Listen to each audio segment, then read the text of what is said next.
but I would love to find a device that is rugged and ready for the outdoors.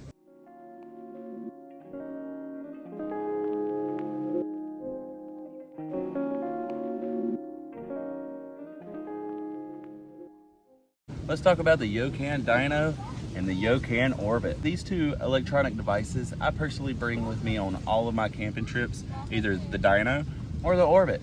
I've been having a little bit more trouble with the Dyno, and I had cleaned this one improperly, so I've had a little trouble with both of them here recently.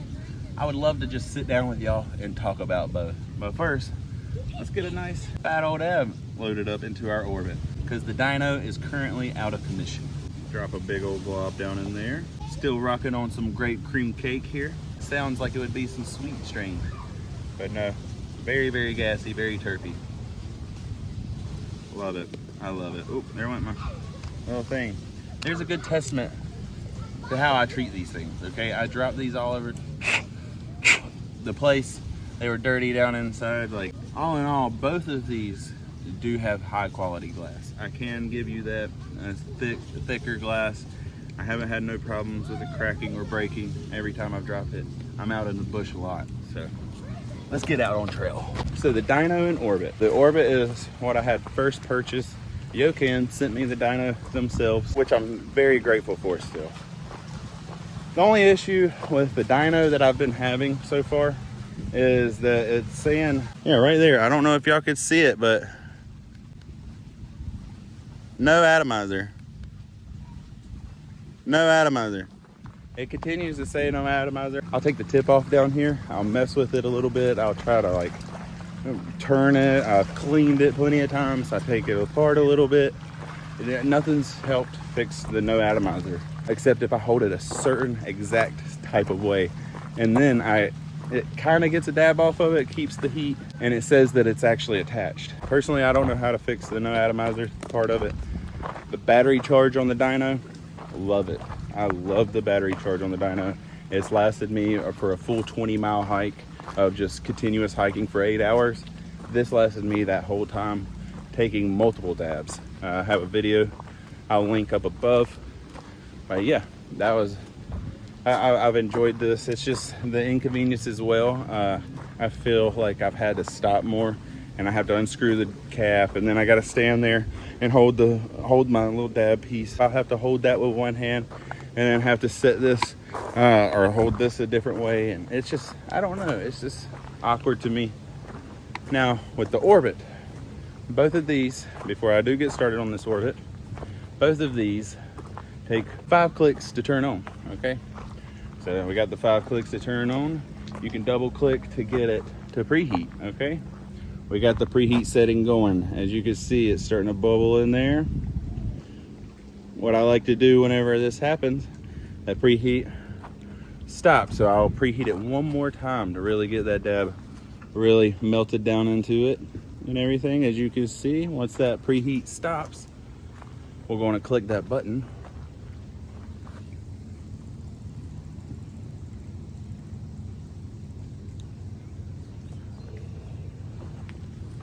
Taking dabs on the trail, which both of these do equally great for taking dabs on the trail. Both of them have their pros, both of them have their cons. I'm gonna put this Dyno in my pocket. I love that I can take this and I could drop a pretty big dab into it, and I can hit it throughout the day, and it just stays in the bucket. It just puddles up in the bucket. It will solidify again once it cools off. But just hit a good old preheat mode on it, get it started up again. It even has a terp pearl in there with this little rubber in there, or silicone, that sits on top of the bucket, and whenever it sits on that bucket, it has little slitted vents in it. The little silicone piece does, and so it just takes it and it spins that air around whenever you're pulling, and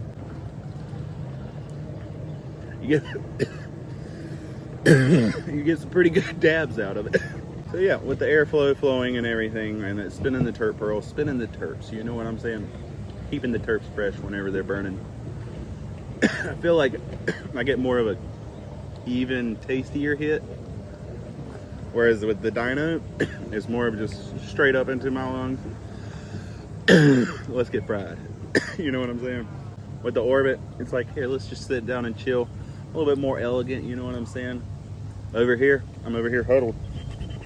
This one, I'm just, yeah, looking out at the nice, beautiful views. Before I do go to hit it, every time, I usually set it on its preheat set to get it really juiced up and stuff, and the terps bubbling.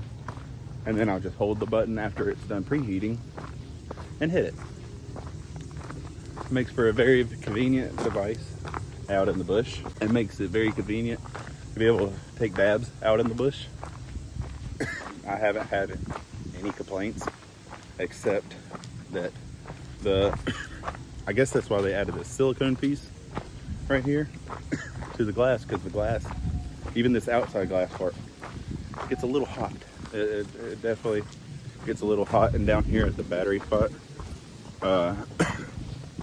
where the ventilation holes are, that gets a little hot. So if you're just taking dab after dab after dab, keeping this thing on the preheat setting, just chiefing it down, not only will it kill your battery, and not only will it burn up your terps, but it will burn the frick out of your leg and finger and mouth and everything once you put it in your pocket, grab it, any of that, if you've been smoking too much with it.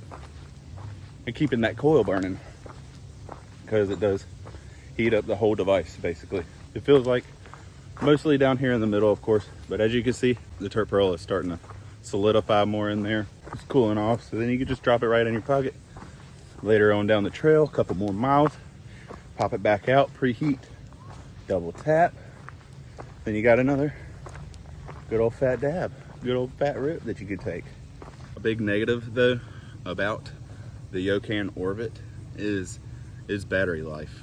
Personally, me hitting that double tap for the preheat and stuff like that, it will last me 2 hours, maybe 4 hours, whereas this has lasted me 8 hours, and I've charged it, but I mean, it still had one charge left on it.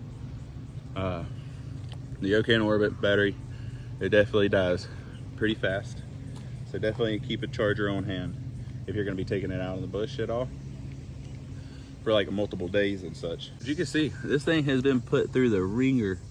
I've smoked a ton of wax out of this thing.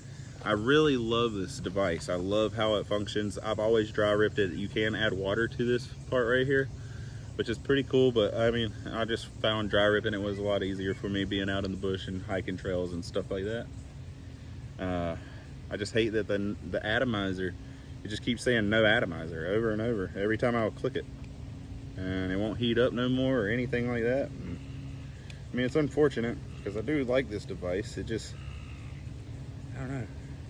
I don't know why. I just felt like people would much rather, this is more of a shareable device, whereas this is more of like, hey, I'm gonna hit this all by myself. Let me hit my shit in my corner over here. Calm the fuck down. I'm not scratching no necks around here. I'm not fiending. I'm just smoking marijuana. As for this, yeah, definitely more elegant to me. I get another preheat in there. Had to get the charger going back to camp right now, actually. And I will let y'all know whenever this starts to die, just so y'all understand how many times I've hit this. So this is like the third time that we're gonna be hitting this now. Had another preheat on it. And even while it's preheating, I mean, you can hit it. I'm not sure what kind of terps you're gonna get off of it, of course, but yeah. See, like fat clouds, like you just get fat clouds each time. Another feature of both of these is their temperature changing. So this one, you click 3 times. This has 3 different temperature settings: green, either blue or white, and then it's red. So it's low, medium, or high. You get them 3 options, not in between. No ifs, ands, buts about it. Okay, I usually keep mine on the blue setting. I mean, it's blue or white, I don't know. I'm colorblind, and I'm not sure if this is shining the right color when it shows me. But nonetheless, I do keep it on the medium setting. Get big clouds, still get a little bit of taste in it. Now this one, personally, I love this, and if they added this function to the Orbit and made the battery life just a tiny bit better, this would probably be like just an everyday carry, and I wouldn't, maybe not even pick this one back up. hopefully I could get another one sent to me that the atomizer is fixed and in better condition. I already got this one sent to me from them, and thank you so much for that, Yokan. But if y'all are watching, y'all want to send me another one, I'm not gonna turn it down. You know, we got some dabs to take out here in the bush, out here on the trail. Hell yeah. But anyways, the thing that I like about this is that, okay, I don't know if you can notice this, but you can turn up, oh, I don't know what the fuck happened. Okay, so you could turn up the volts. I mean, you could turn down the volts all the way down to 2 volts, and you can go all the way up to 4.2 volts. So with the dyno, you could choose the voltage setting that you want personally to be able to hit your wax with. You just put the tip right there into your little wax container and pull. You know what I'm saying? I could have said suck, but then we all know we ain't about that sucking around here. We're only about the pulling. You know, the tuggies. So we're gonna get this preheated. This, in my opinion, these are the 2 devices that I usually take with me. I love them both. They both have their pros and cons, like I said. This one is just messed up right now, so I literally just can't use it. If I would if I could. Like I said, I do like it. There's nothing wrong with the device personally, in my opinion. This one, it just dies fast. That's really the only problem that I have with it, and the middle part gets really, really hot, so putting it in my pocket, it feels like it burns me sometimes. Still, Yokan's giving clouds, so I appreciate that. Always giving the clouds. In my opinion, definitely, I recommend both of these devices. I don't know if this is just an everyday thing or like an every device type thing where the atomizer breaks on this dyno. Maybe it's just because I've been a little bit more rougher with them. I'm not sure, but I would love to find a device that is rugged and ready for the outdoors, for stuff that I'm ready to go through, because eventually, starting March 16th, 2025, we're starting the Appalachian Trail. We gotta get something that will keep up with us, and the Orbit so far is gonna be with me the whole entire time. This, I'm not sure. If I get a new one, then maybe I bring this and the Orbit with me, because I really do like both of them. If I find a better device in the long run, who knows? I'll probably bring that one. I'm not sure. We'll see how that works out whenever that time gets here. Thank y'all for vibing out with me. I do recommend both of these devices. Hopefully y'all don't have any problems with atomizers or any burnt lips. You know what I'm saying? Cheers, my friends. Nothing like a good dab in the forest. Thank y'all for vibing out with me. If y'all enjoyed this video, maybe check out some of the other adventures. We have plenty of them down below. We got plenty of them to come, you know what I'm saying? I got the rest of my life for adventures to bring to y'all, to bring y'all beautiful, amazing places, and lots of fun, lots of smoke. Be sure to hit that subscribe button, drop a like, comment down below. Which device would you like? Which one do y'all prefer? If y'all tried either one of them, or do y'all have a different preferred company or erig that y'all like to use? Thank y'all for vibing out with me. Peace out, my friends.